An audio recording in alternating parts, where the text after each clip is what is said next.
Selamat datang di channel YouTube Borin Vlog. Di kesempatan ini saya akan mengisahkan sebuah kisah legenda tentang asal-usul Sungai Palu. Sungai Palu yang ada di Kota Palu, Sulawesi Tengah. Bagaimana kisah legenda asal-usul Sungai Palu ini? Silakan disimak berikut ini. Sungai Palu adalah sungai yang membelah Kota Palu di Provinsi Sulawesi Tengah. Sungai Palu terbentuk oleh pertemuan Sungai Miu dan juga Sungai Gumbasa dan bermuara di Teluk Palu. Ada sebuah kisah legenda yang menjadi cerita tentang bersatunya Sungai Miu dan Sungai Gumbasa yang kemudian membentuk Sungai Palu. Dan berikut adalah kisah lengkapnya. Dikisahkan bahwa Raja Palu memiliki seorang permaisuri dan putra bernama Bolampa. Satu hal yang diwariskan oleh Raja Palu kepada Bolampa adalah kesaktiannya. Dia juga kebal terhadap segala macam senjata. Dan di tengah kegembiraan keduanya mengasuh Bolampa, ternyata sang permaisuri tengah hamil lagi. Namun, hal ini diam-diam menimbulkan kecemburuan di hati Bolampa. Karena besar kemungkinan kasih sayang yang selama ini hanya tercurahkan untuknya, nantinya tidak akan hanya untuknya, tetapi juga untuk adiknya. Pada saat yang bersamaan, ternyata Raja Palu menderita sakit dan akhirnya ia meninggal dunia. Kesedihan pun mewarnai kerajaan Palu, termasuk permaisuri dan juga Bolampa. Bolampa yang hatinya masih diliputi iri dengan kehadiran adiknya, akhirnya segera minggat ke desa Sidiru di daerah Sibolga. Di sana, dia melampiaskan dendam kepada orang-orang secara membabi buta. Karena dia terlalu kuat, tak pelak Bolampa membuat tewas orang-orang tersebut. Hal ini tentu membuat masyarakat Sidiru menjadi jengkel terhadap Bolampa. Namun, kesaktian yang diwariskan oleh ayahnya membuatnya tidak bisa dibunuh dengan mudah. Bolampa heran mengapa dia sampai bisa membunuh orang-orang, sementara dia sendiri tidak bisa dibunuh. Bahkan, ia kebal terhadap senjata apapun. Rasa penasaran akan kematian membawanya untuk merasakan bagaimana kematian tersebut. Lalu, dia pun menyerahkan dirinya kepada orang-orang yang ada di Sidiru. Orang-orang Sidiru menyambutnya dengan penuh gembira. Namun, mereka bertanya kepada Bolampa bagaimana cara untuk membunuh dirinya. Sedangkan senjata yang mereka gunakan selama ini tidak mempan terhadap Bolampa. Dan akhirnya Bolampa pun mengatakan, "Bunuhlah aku selepas aku menjatuhkan diri dari pohon kelapa itu," ujar Bolampa. Bolampa pun kemudian naik ke atas pohon kelapa dan lalu menjatuhkan dirinya. Orang-orang Sidiri pun kemudian mengikuti arahan Bolampa. Mereka kemudian menusuk Bolampa dalam keadaan lemah. Segera saja, akhirnya Bolampa tewas di tangan mereka. Jenazah Bolampa kemudian dibawa ke Baruga atau rumah adat Raja Sidiru. Kepala Bolampa dipenggal dan kemudian diletakkan di tiang Baruga, setelah sebelumnya diberi tanduk yang terbuat dari emas. Di lain pihak, sewaktu Bolampa meregang nyawa, ibu Bolampa yang sedang hamil tua pun berfirasat. Hatinya kontak dengan kejadian yang menimpa anaknya tersebut. Maka dia pun mencari anaknya di Sidiru dan sampai di rumah Raja Sidiru. Begitu kagetnya dia melihat kepala Bolampa berada di tiang Baruga. Dipanggillah Raja Sidiru sambil ngoceh-ngoceh tidak karuan. Akhirnya Raja Sidiru pun membunuh ibu Bolampa. Kemudian Jenazahnya disimpan di sebuah peti mati yang terbuat dari kayu. Beberapa hari berikutnya, bayi yang dikandung permaisuri Palu itu pun lahir. Bayi itu kemudian diambil oleh Raja Sidiru dan lalu diserahkan kepada orang tua yang belum dikaruniai anak untuk dirawat. Orang tua itu senang bukan kepalang mendapatkan anak dari Raja Sidiru.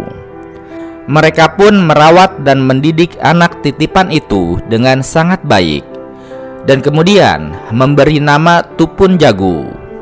Tapi dasar keturunan Raja Palu, seperti kakaknya yaitu Bolampa, Tupun Jagu juga punya kekuatan dan sifat yang sama.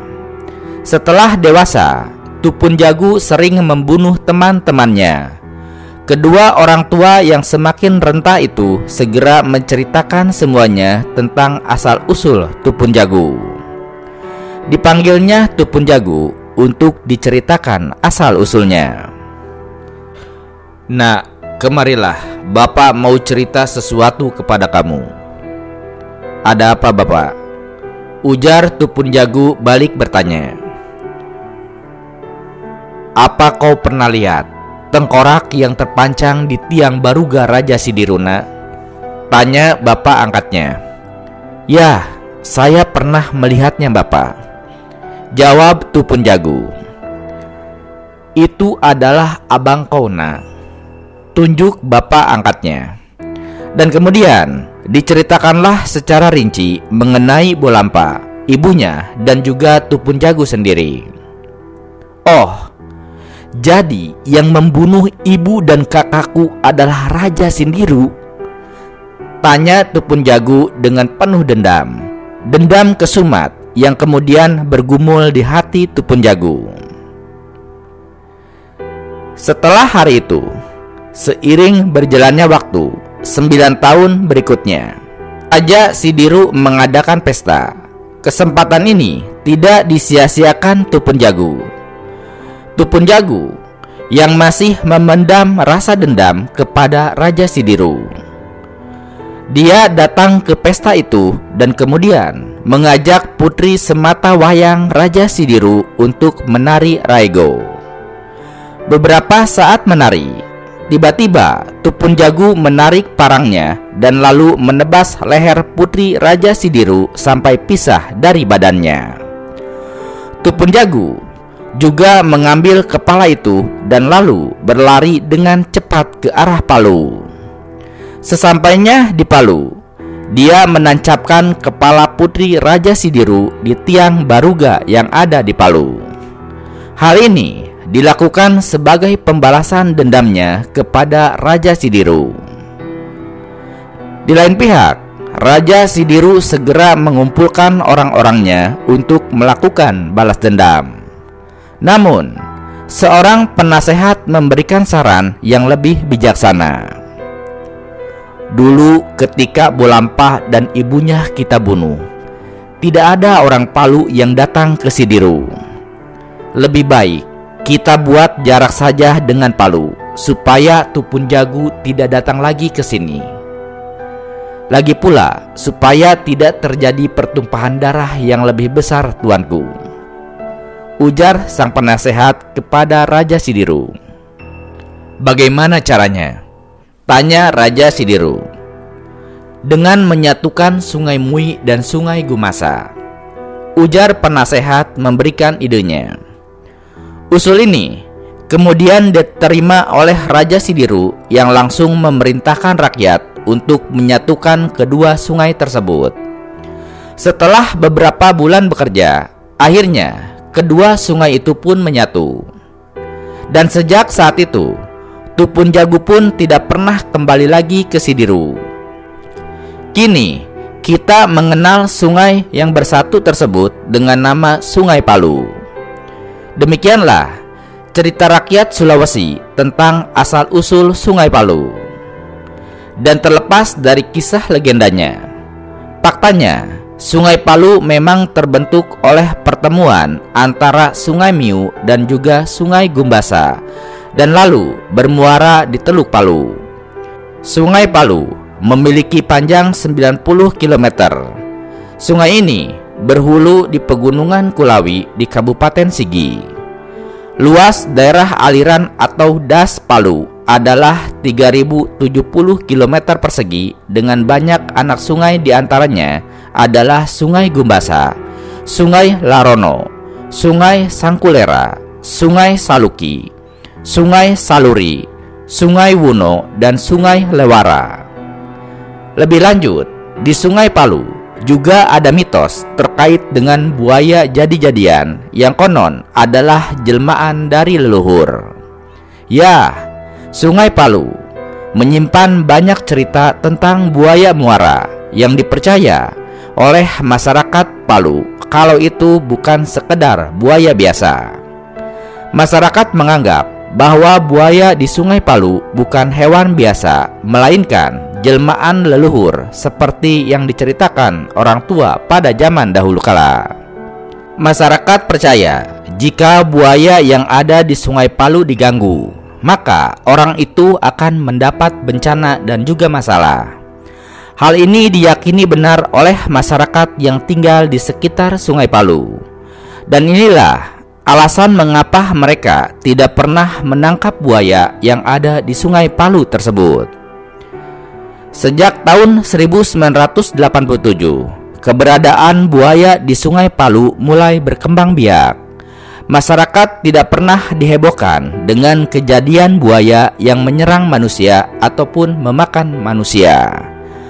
Meskipun termasuk satwa liar dan buas, masyarakat percaya bahwa buaya di Sungai Palu mempunyai sifat yang bersahabat dengan manusia. Nah, itulah sekilas terkait dengan legenda asal-usul Sungai Palu dan juga terkait dengan mitos buaya jadi-jadian yang konon terdapat banyak di Sungai Palu dan hingga kini tidak mengganggu masyarakat. Terima kasih sudah menyimak kisah ini di channel YouTube Boring Vlog. Di channel ini Anda juga bisa menyimak berbagai kisah legenda, baik itu asal-usul sungai maupun asal-usul gunung, baik itu yang ada di Pulau Sulawesi maupun berbagai wilayah Indonesia. Terima kasih atas perhatiannya dan sampai jumpa di cerita lainnya.